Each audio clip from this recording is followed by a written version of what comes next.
How to remove a title on Vimeo. Hello everyone, welcome to another tutorial.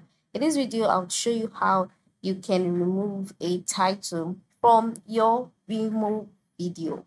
So the first step is to log in into your Vimeo account. Of course, you cannot do anything without logging in first of all. Then once you've logged in, move to the top, the left side of the screen where you can see a list of options. Then you select library.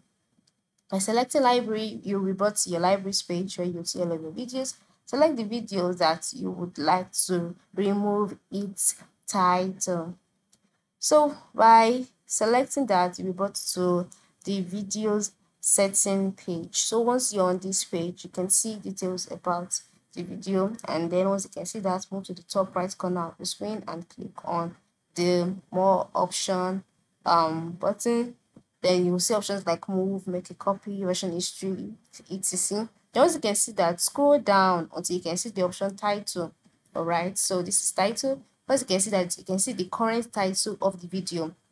So you can just go ahead and erase this and then add the title that you intend to add.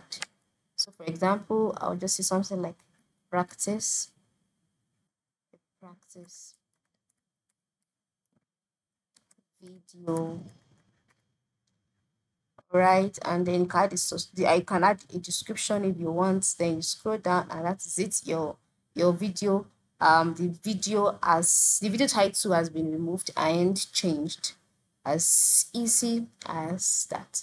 So this is how it works. This is how you can remove a title on Vimeo. Thank you for watching and have a good day.